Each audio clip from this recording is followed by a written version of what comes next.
Halo para dosen, mahasiswa, dan peneliti yang mungkin ingin belajar melakukan publikasi.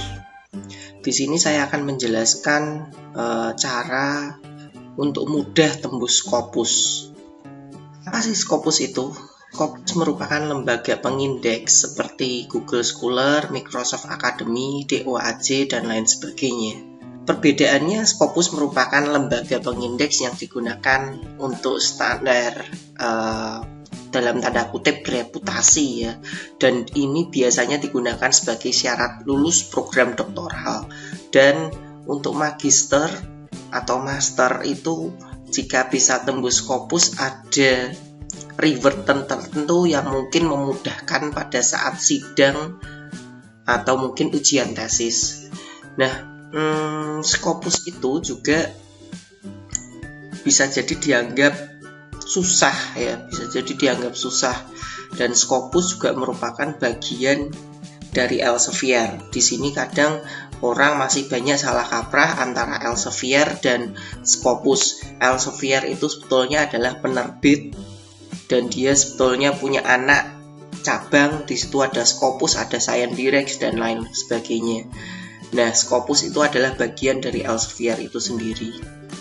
Nah, kenapa Scopus dianggap susah? Nah, karena kita tidak terbiasa dan belum mengenal Scopus. Sebetulnya seberapa susah sih Scopus itu? Nah, ada beberapa tingkatan dalam Scopus. Pada jurnal sering dibagi menjadi kuartil. Ada Q1, Q2, Q3, dan Q4, di mana penilaian kuartil ini berdasarkan H-index, site score, dan lain sebagainya. Nah, selain itu juga ada yang disebut seminar, konferensi, simposium, di mana artikel pada seminar, konferensi, atau simposium ini juga diindeks oleh Scopus. Di sini saya menyarankan, mulailah dari tingkat yang termudah. Scopus menjadi berat ya ketika kita belum mengenalnya, kita belum tahu Scopus, kita belum pernah publikasi pada Scopus. Ini akan menjadi susah. Kita belum banyak pengalaman tapi langsung menyasar pada tingkat menengah atau susah. Tadi mungkin pada jurnal atau jurnalnya langsung Q2 atau Q1 karena mungkin tuntutan kuliah, di mana mungkin promotor kamu syarat lulus kamu harus Q1, Q2 ya, Q1 atau Q2. Akhirnya kita dituntut harus langsung yang susah.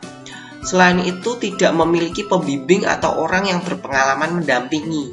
Nah, ini terjadi pada diri saya. Jadi di sini saya melakukan publikasi itu tidak pada saat sekolah, tapi saya publikasi pada saat saya bekerja sebagai dosen biasa.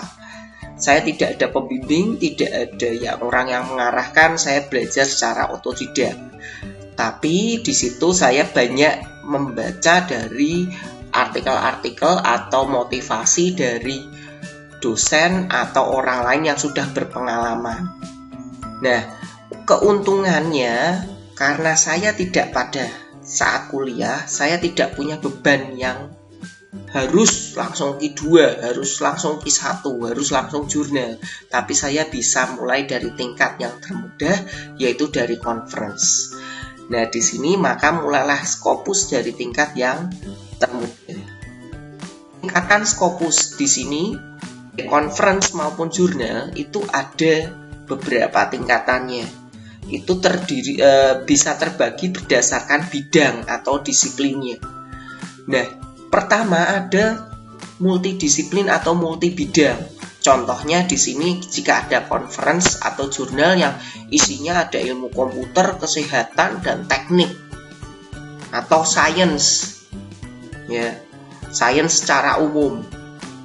Lalu ada conference atau jurnal yang disiplin ilmunya sudah satu saja tapi luas. Misalnya ilmu komputer secara menyeluruh.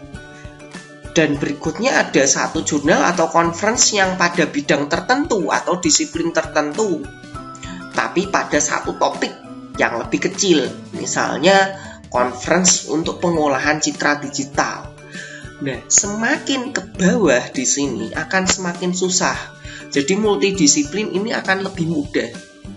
Nah, pilihlah jurnal atau conference yang multidisiplin jika memang dirasa Anda belum memiliki pengalaman yang lebih.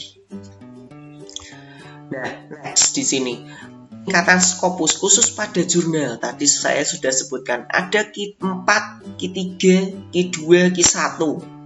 Nah, ini Q4 itu yang termudah, lalu Q1 itu yang paling susah. Tapi itu juga belum tentu, karena bisa jadi ya walaupun Q4 atau Q3, tapi dia memang jurnal yang spesial, membahas pada topik tertentu dalam satu disiplin ilmu.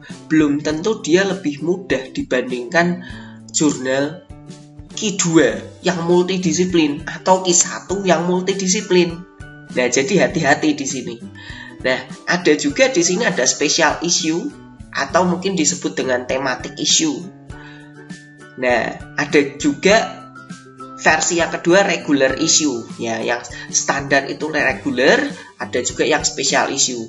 Yang spesial atau thematic issue itu sebagian besar lebih mudah atau relatif lebih mudah, walaupun mungkin ada 1-2 yang susah, tapi itu sangat jarang. Relatif lebih mudah yang special issue, karena special issue yang pertama ini seperti conference, dia punya batas waktu, lebih cepat publish, batas waktu review juga sudah ditentukan. Nah, tadi yang berikutnya pada jurnal dia punya H-index rendah dan H-index tinggi. Semakin tinggi maka semakin susah. Side score semakin tinggi maka semakin susah. Lalu penerbit ini juga berpengaruh. Ya, walaupun Q3 tapi Elsevier penerbitnya ini pasti akan berbeda dengan Q2 tapi OJS. Ya, atau Open Journal System. Karena penerbit itu juga berpengaruh. Sama seperti kita membeli mobil, ya, kita membeli mobil boleh dikatakan mobil Jepang, ya, yang versi bagus sama mobil Eropa yang versi mahal.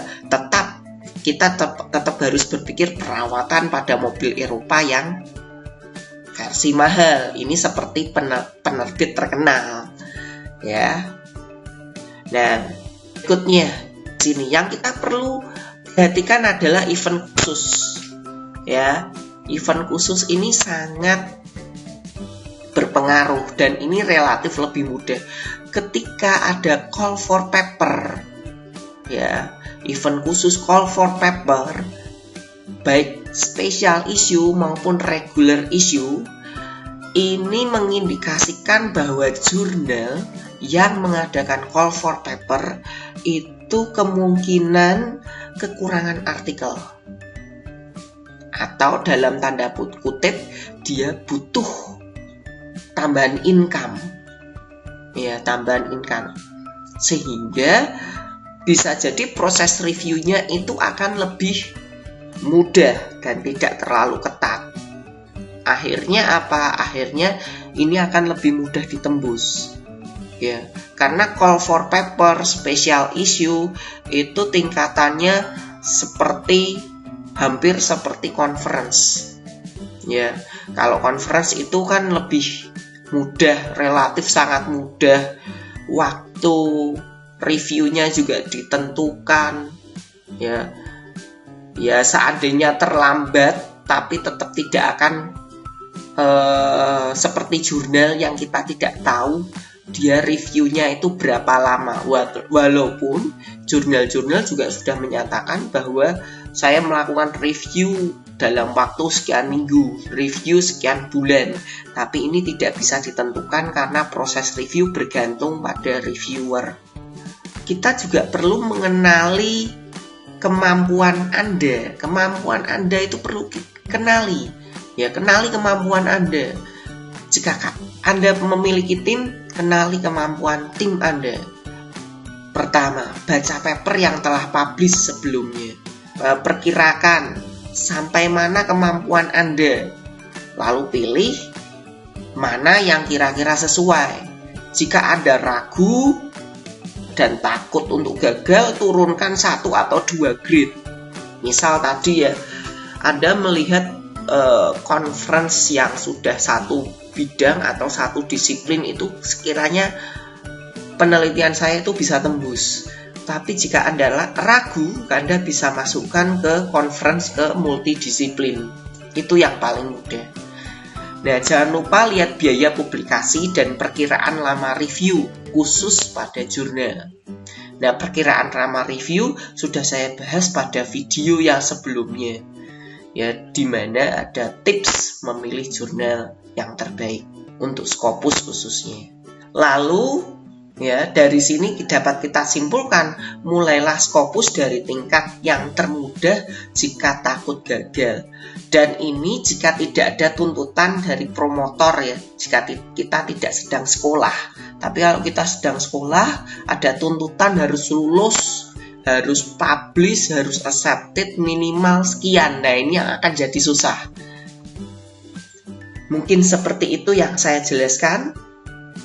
Jangan lupa like, subscribe, komen, dan share. Jika ada pertanyaan, bisa tulis di komen di bawah ini. Terima kasih. Salam.